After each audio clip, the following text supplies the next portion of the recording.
the main goal of these career sharing sessions or clinics is to take these sharing discussions to a step further, where we invite members of the BXPM community to both give career advice and share more about their personal careers or the industry that they specialize in, which can hopefully provide some more closer insight or perhaps inspiration to both mentors and mentees towards their own career development or career aspirations.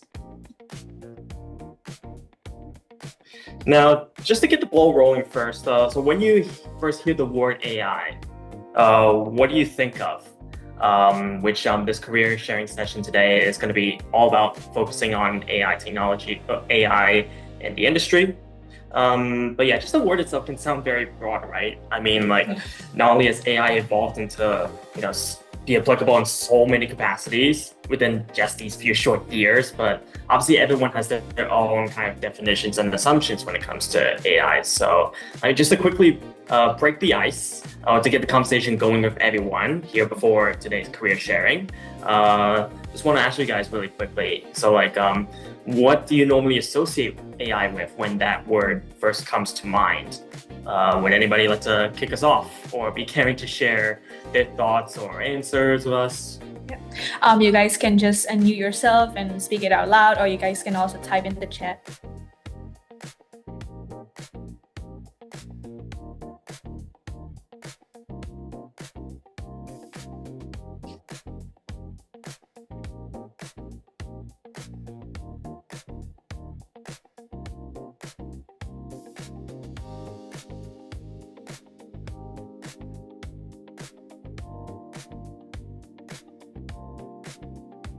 But if not, then maybe we could pass the mic to Ken first. Sure. Yeah, see if he wants to. You have any input? Thanks. So I think AI is definitely the things that we often hear these days, and I think to me the AI is something that definitely helps your life, depending on how you use. And I think these days AI can be also seen in the geopolitical context. So that's something also we might need to think in near future. But I think in general, there is something we should learn about AI and something we should share more across Asia as well. Yeah, definitely, for sure. Because I think, despite all the positive impacts that or capabilities that AI could have as well, I think most people's assumption would be related to the robots that we see on movies or TV. I think that's most people's first definitions when they first hear the word AI. I mean, what about you, May? Yeah, probably the same. I would probably think about robots or ChatGPT when I hear the word AI. Yeah. Everyone has their own definitions or assumptions, and obviously in these short years, the applications of AI have broadened so much that in terms of both its impact level or practical use in whatever capacity, whether in a job or everyday tasks. And our guest Ken here is going to share his story on that involves AI, which is one of many journeys.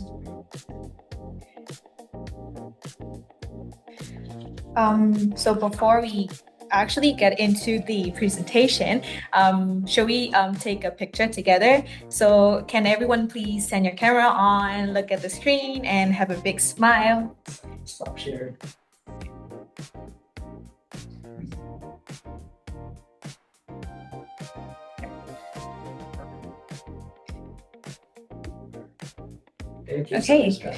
Okay, I'll count from 1 to 3, right? Okay, smile. Okay, 1, 2, 3.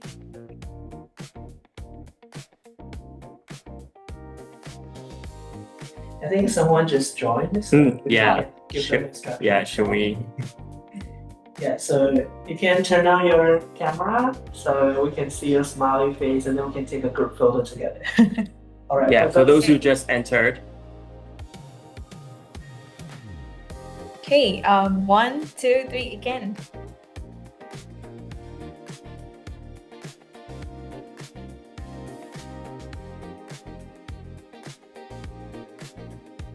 All right. Okay. All right, cool. Thanks, guys. Thank you. Yep.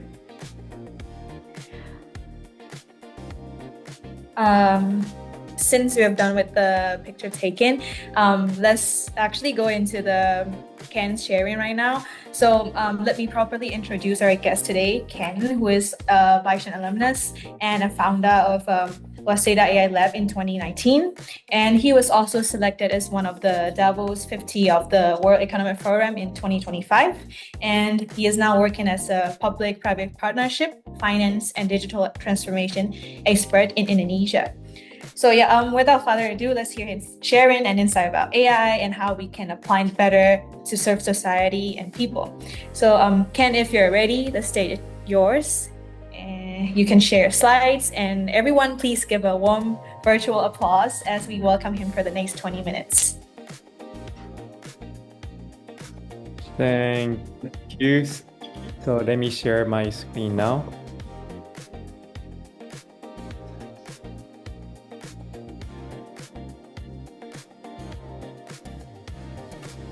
Can you see my screen now? Yes. Yep. Yeah. So hi everyone. So my name is Kenmaru, or you can also call me Ken. I'm also the Xian alumni, and I used to study abroad to Peking universities during my undergrad. And I'm very happy to share my own experiences in the age of AI to all the Xian scholars. So I'm currently working for Indonesia's government, the Ministry of Public Works as an PPP Finance and the AI expert from last year. And I also want to know of how many of your participants are in the major of the AI or data science or computer science. Maybe if you can react. I'm more than happy to see some of the maybe tech guy or tech girls. Oh, interesting. So this is actually something I also kind of expected because I am not in the major of the AI or the computer science back in undergrad and the graduate schools. And the reason why I wanted to ask you that question is because I think in the next 20 to 30 years, I think AI is not something that only for specific students in the major of computer science or AI, something that everyone are expected to study, no matter which background you're from. So once again, I'm currently more involving in the field of the public-private partnerships within the intersections of the Japanese government and the Indonesian government as a finance and the AI expert. But I also used to work for IBM and Kinju Japan as an enterprise data strategist in Tokyo. And also I used to be part of the UNDP Tokyo and the Inter-American Development Bank during my graduate schools. So I'm always kind of be such a translators between the private and the public sectors to make sure that no one will be behind in the age of the AI. So this is I would say the photos of my daily life in Indonesia. So I usually provide the capacity buildings to the Indonesian public servant about the project finance and how people can use the AI tools on a day-to-day basis to maximizing their the productivities. And one of the things I still remember that time in Indonesia is last year I had a chance to visit to the new capital cities of Indonesia called Nusantara or IKN, which is located in the Kalimantan or the Borneo Island, since the Indonesian governments are very eager to relocate their capitals from Jakarta to IKN or the Nusantara. So something I also enjoy, not only hosting the investment workshops within the MDBs like ADBs or World Bank and the other international institutions, I also started doing a diving in Indonesia. So if you have any chance to come to Indonesia or Jakarta, I'm more than happy to take you guys there. So for those who are not familiar with PPP, PPP stands for the public-private partnerships. So this is the concept that the government make a contract within the private sectors to finance, build, and operate the public infrastructures, such as toll road, bleach, like a water supply, like energy plant, and even these days, data centers can be built and operated through the PPP schemes. So this is something very important for the government and the private sectors these days, because a lot of the countries are very eager to accelerate the investing in the infrastructures.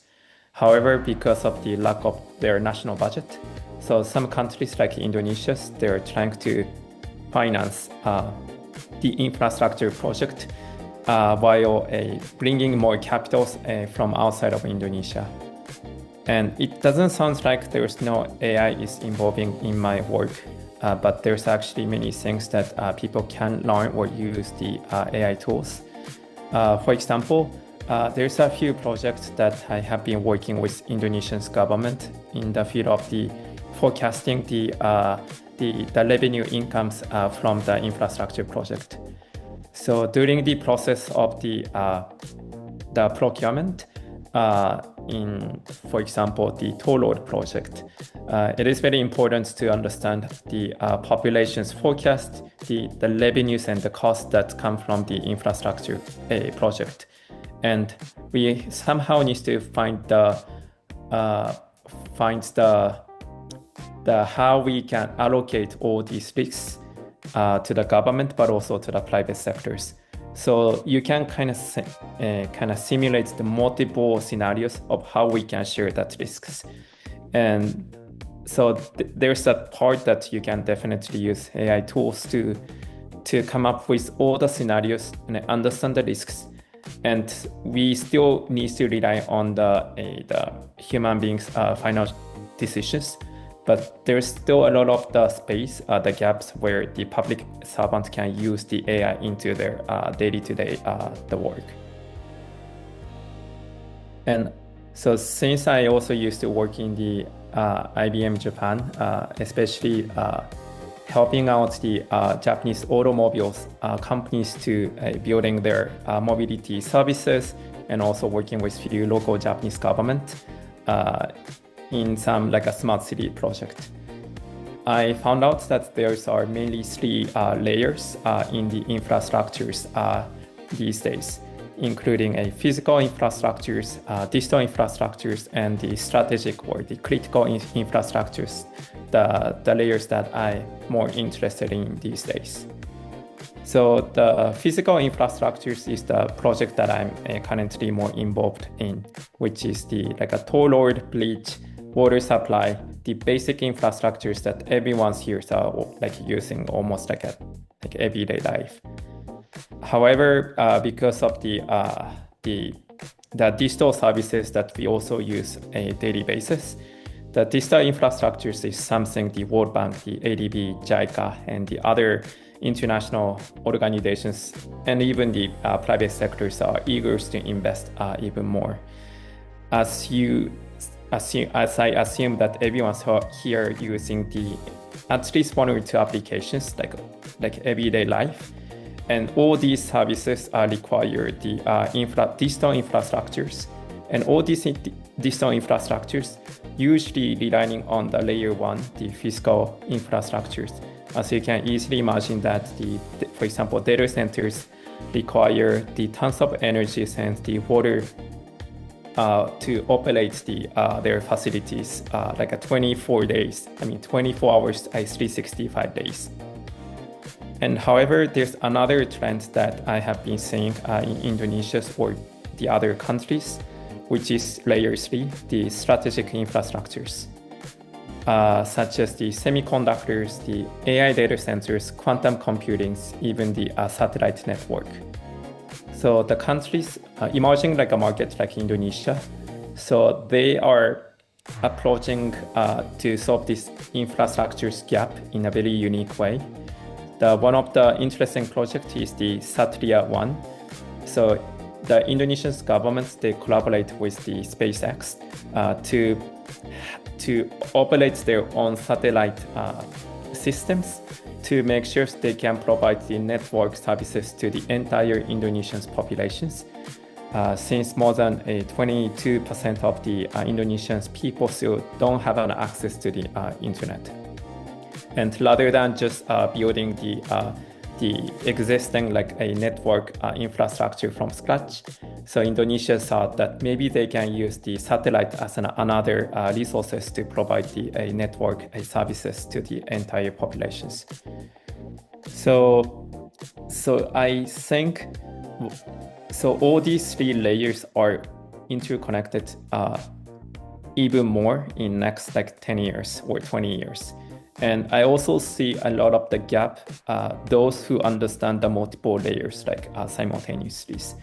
And this is something I think a big demand for in the industries, because the layer one, like the place I'm currently more involving now, there's almost no one who understands about the digital technologies or AI. So they don't know how to implement all these technologies in such a layer one.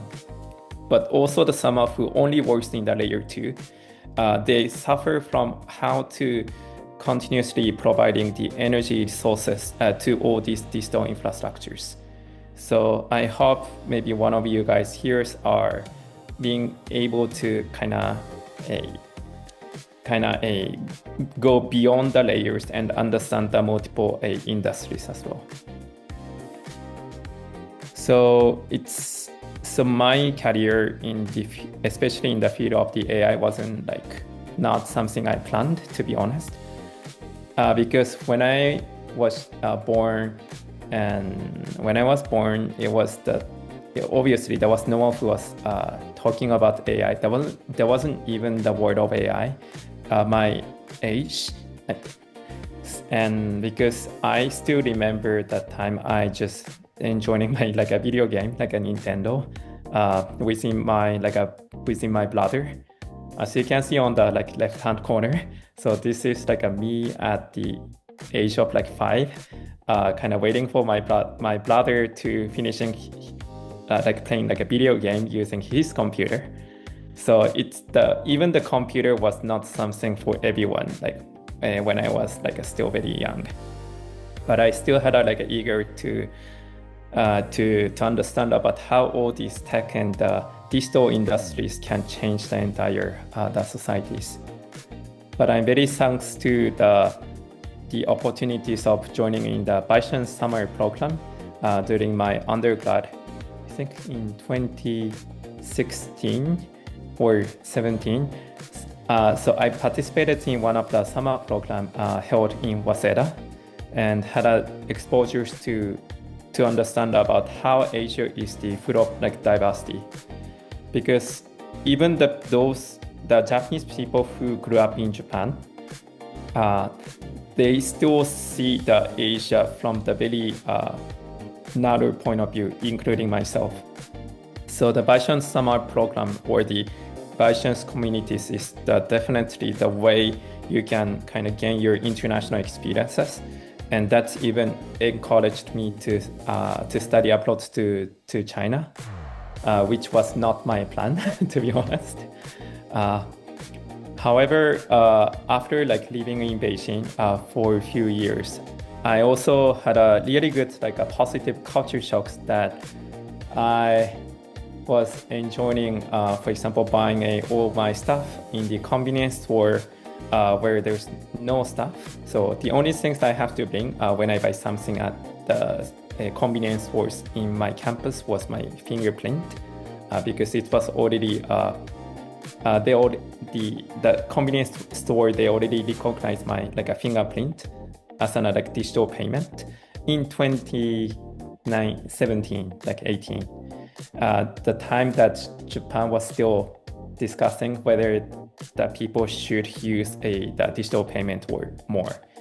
I mean, right now in 2026, even people in Japan, I think almost everyone starts using the PayPay or the other digital payment. But the time I was in Beijing was so advanced from the someone who never lived in China before. So because of all this, how people in China are integrating the new technologies in their daily life, I got more interested in how to apply all these technologies in Japan or in other countries. That's how I started learning about AI and the data science by myself. Because my bachelor major was the political science and economics, so it was a bit far away from someone who studied computer science, as I asked you at the very beginning of these workshops. So I decided to study economics, but also the data science in my master. But I also realized that there wasn't any opportunities for the student in Waseda who's interested in learning about data science or AI, but it was very limited, my time. Because I have to kind of commute to the another campus and take the specific course only for the student who's in the major of the computer science. So it wasn't that easy for me to jump into the student or the people who already have all this tech background. So this is how I also decided to found the Waseda AI Lab. It's a student association where everyone can study about data science, AI for free, no matter which the major you're from. So I think we are able to provide the data science course to the Japanese and international students, around 22,000 people during my time in my master's, by collaborating with a bunch of other Japanese tech companies who want to hire the potential AI engineers in Tokyo. So I think AI is not something you choose to learn from the nature. Maybe the new generations, I think they're born and grew up with AI, but at least my age was I would say more like a turning point of changing our daily life through the AI. And I still believe that we are still in the transitions phase of how we should democratize all these AI technologies in our societies. And after gaining few AI and data analytics skills in Waseda's and other tech companies through interns, because I wanted to increase my experiences in the field of AI, I decided to start my careers in IBM, Japan, working as an enterprise data strategist to help Japanese automobile companies to change their entire business models, not just selling the cars, but providing mobility services.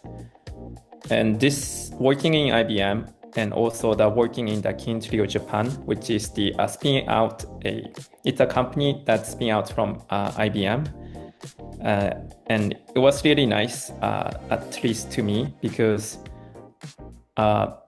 when I thought of someone who is engaging in AI is those who's data engineers or AI engineers or machine learning engineers.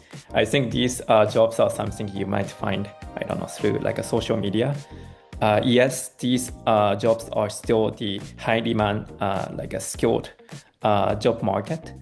But what I found out working in IBM in the tech companies is that there wasn't not many people who were able to translate all these new technologies to the client who don't have the major of the AI or the data science like me. So there's a job positions called data consultant, pre-sales, or the sales that specialize in the AI, or the marketing specialist who understand how to use that data analyze the past like a marketing like strategies. So there's many other potential job that you can find within the AI. So it's not just, so the AI is not just for the engineers, but also for the summer who wants to translate all these technologies into the market. So that's something I definitely learned during the time in IBM and Kinryu, Japan. And the reasons why I'm in Indonesia is because I was interested in the how we can use the technologies, how we can implement the technologies in the developing countries in more the sustainable way. Because I was actually born and grew up in the Chile, in the South America when I was young. And a lot of the global South countries still suffer from not being able to decrease the gap of investing in the emerging market like AI, and also dealing with the unstable like infrastructures like a dam, like irrigations, and like a toll road, which you don't usually find that many problems in Japan yet. So I wanted to find how to solve these gaps in such countries. So that like made me to decide moving to Indonesia and working with the government, especially those who don't have much background of AI. But I believe that maybe I can use my experiences from IBM and also from my Bayesian communities, where I can maybe still translate the potential of investing or implementing such technologies in maybe Indonesia and helping them to improve their life more. And I think I'm a bit extending my presentation's time, so I need to rush up. But the things I learned after living in Japan and China and Indonesia, I think one thing that I want to share here is that AI is something for everyone, but depending on where you're living now, I think people are facing different challenges, which means that we always need to understand the local context. Like Japan, in terms of the infrastructure-wise, like I believe that Japan has one of the outstanding infrastructures, operational systems compared to other countries. But because of the lack of the populations and the aging populations, I think we somehow need to find the way to invite more people who understand about AI and integrate all these technologies in Japan. And when it comes to China, I really learned about how the people in China integrate their technologies in a drastic way. And I believe that there was a lot of the side effect when you change something, but adaptations is also the key when you change something in your life or in the societies. And I believe that China always has that like a potentials. And I think Indonesia also that has that potentials, only because Indonesia doesn't have much the investment or the capitals to accelerate all this like a momentum.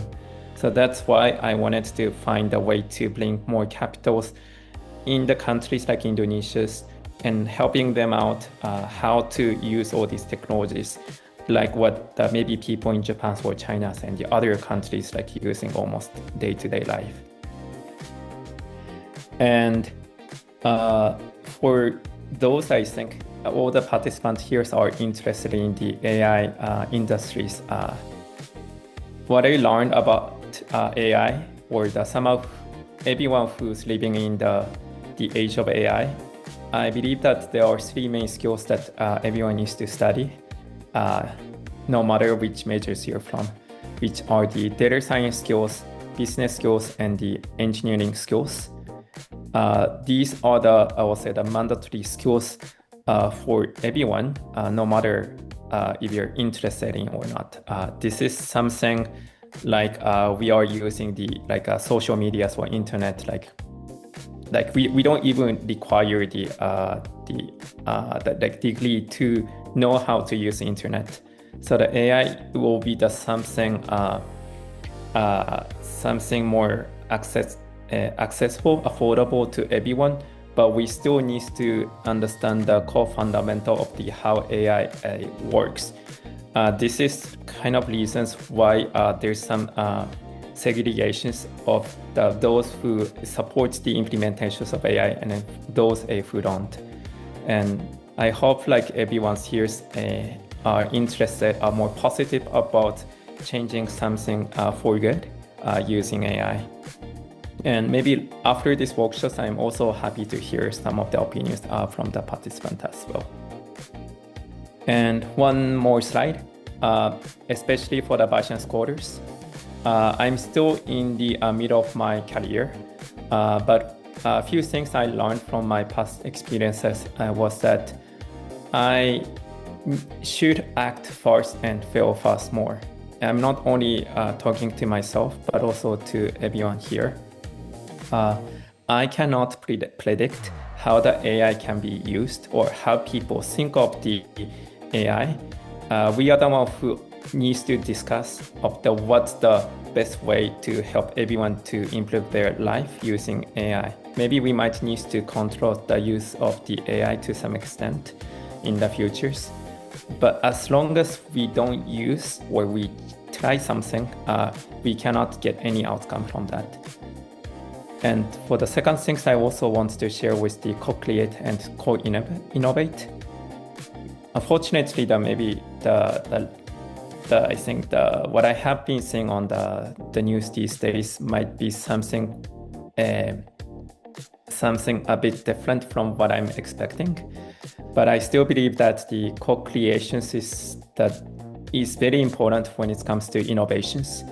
And I hope everyone here sees the part of the Bayesian communities and understands the importance of co-creating something together. And I hope you can leverage these communities to build your own careers as well. And the last things I also want to share with you is the go beyond the borders. I'm not in the major of the computer science or AI, as I already mentioned earlier. But it doesn't mean that I don't need to study about AI or whether I'm interested or not. I still could decide, choose my life to exposure to AI industries more during the middle of my bachelor degree. And it was not something common to the other the students in Waseda, but something I'm very honored to have that decisions at the age of like 21 or 22. And that was I would say one of the turning point for me to build my careers and the things that I'm never regret in my life. So I hope there's a few things that you learn from my career sessions. And yeah, thank you so much.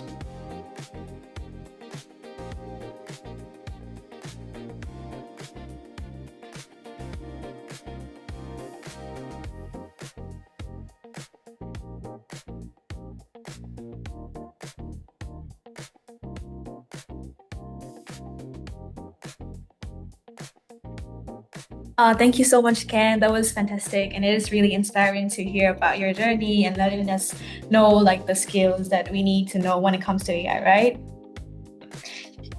Yeah, now, yes, you want to say something? Yeah, so now we're gonna head into we now have time for a Q&A, and Ken will be here to take any questions that anybody may have, which we saw in the registration form that you guys filled in before coming. There, you guys may remember that there was also like a section where you can write down anything in particular that you're interested in, what aspect of AI you're most interested in learning, or just anything you would like to ask Ken or know from today's career sharing session. So if so far that hasn't been answered yet, or you have any other questions in general that you would like to ask Ken here, then now's your chance to do so. So yeah, we'll now open to the floor to anybody who has any questions. Yeah, feel free to unmute yourself, and then you guys can also type in the chat. Yep.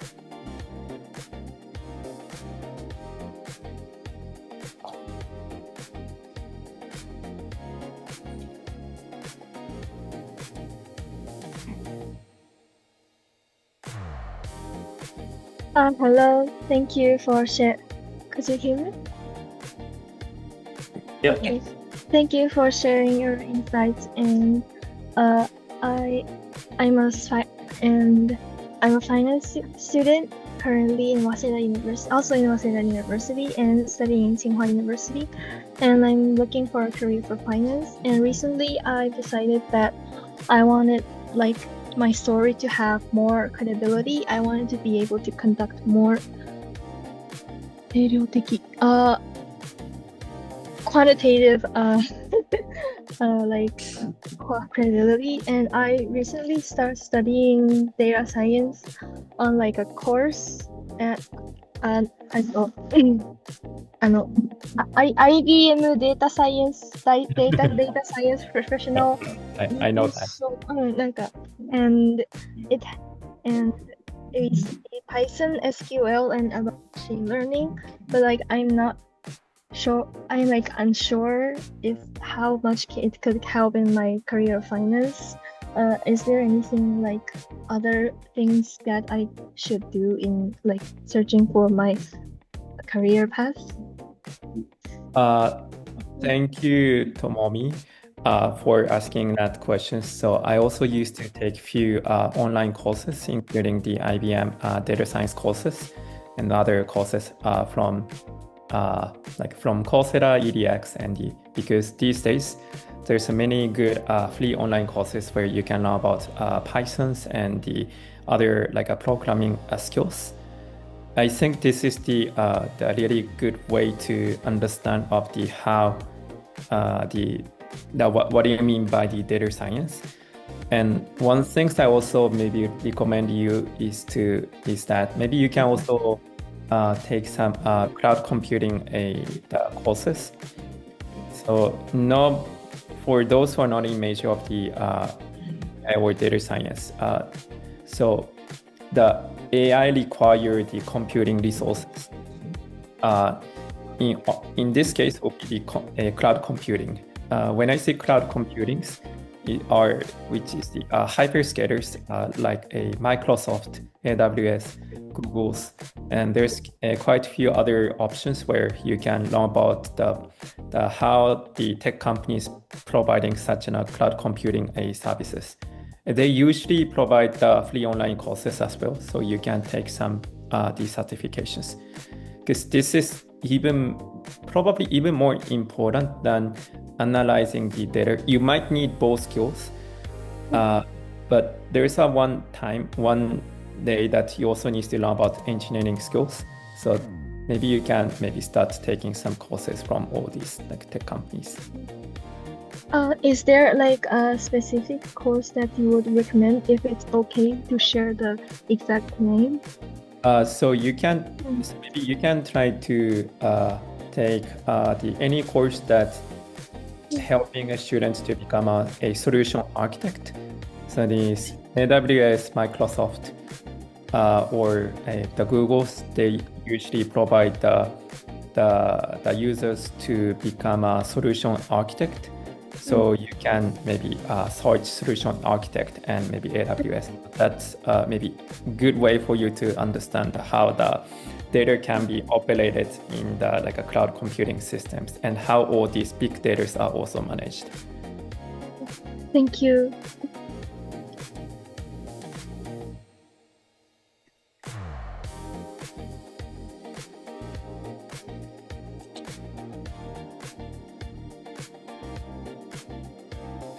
Yeah, so maybe because I didn't have much chance to talk about the tech field, so one thing I learned when I was in IBM or in the tech companies, that it's very difficult to kind of imagine of how all the digital services functions, because when you're just using the digital services as a user, you never realize how difficult to operate all these systems 24 hours, 365 days.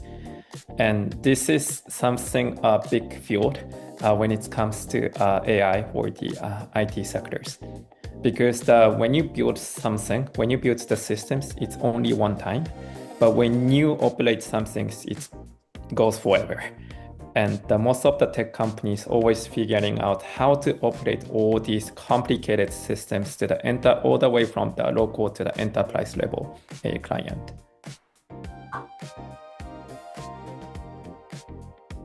So that's something I'm also needs to think for the Indonesian government, because they always try to discuss about how to implement the AI technologies in their like infrastructure project, but they never discuss about how to operate all these systems.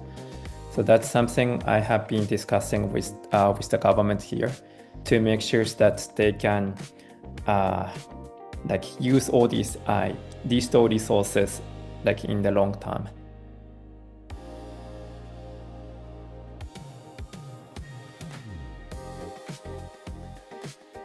And yeah. And also, sorry, you were saying though. Please carry on. Please go ahead. Yeah. So another thing that nowadays, because a lot of the AI tools are very outstanding, that you can always use AI, generative AI tools to like guide you how to maybe a code or how to understand something maybe you don't understand just by yourself. Like they can be like a co-pilot, like assistants to help you to understand about something more complicated. So that's what I'm also doing daily basis as well. Thanks, Ken. How about you, Mujao? How about you? You mentioned that you're interested in like the AI's practical impact on like infrastructure, which hopefully has been answered by Ken's presentation just now. But I guess anything else that you're particularly interested in terms of this industry? Oh yeah, that's a very good question. I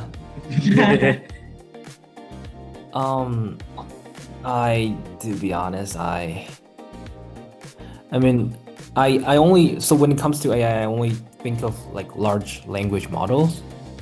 I mean, is there any like other application of those AIs into different fields? I mean, other than language models?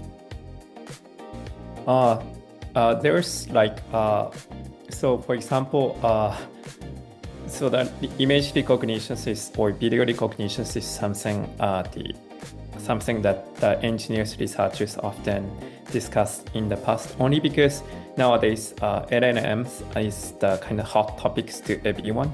But there's actually many other data science or the machine learning, how do you say, the sections where people should be more aware of.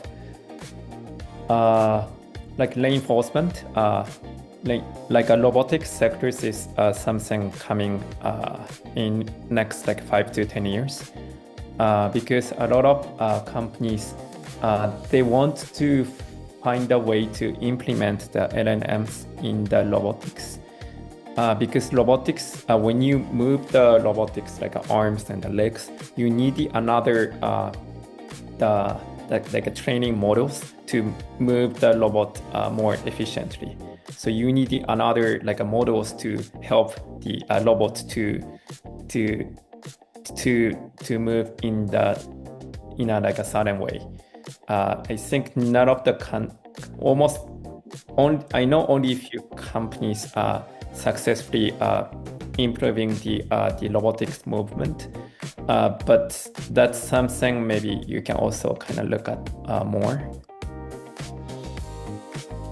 Okay, thank you. I have an even like more stupid question to ask. like I mean, in the past, when AI is not that of a trend, we say like computer programs, but how's that like AI kind of different from the computer programs like we talked in the past? So the main the algorithms of the AI itself already started from like 1950s, 1960s. The one thing that's changed in last like 5 to 10 years is the computing resources.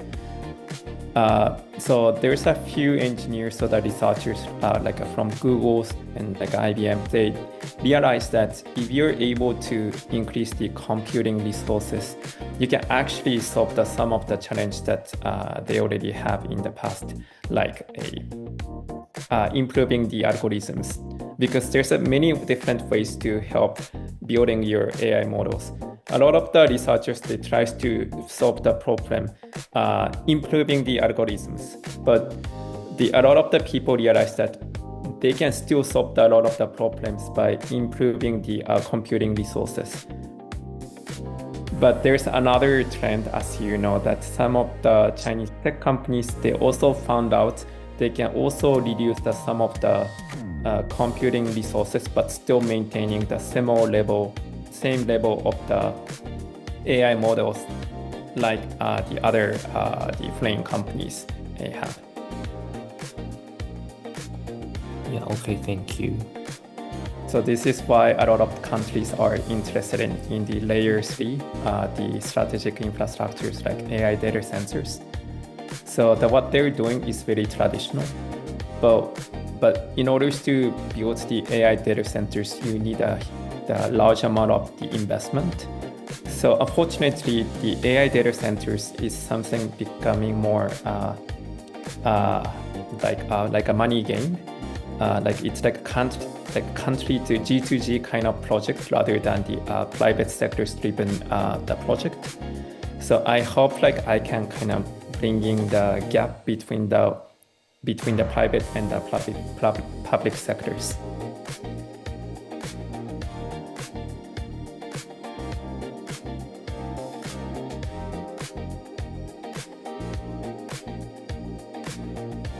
All right, does anybody have any other questions they'd like to take a chance to ask Ken here?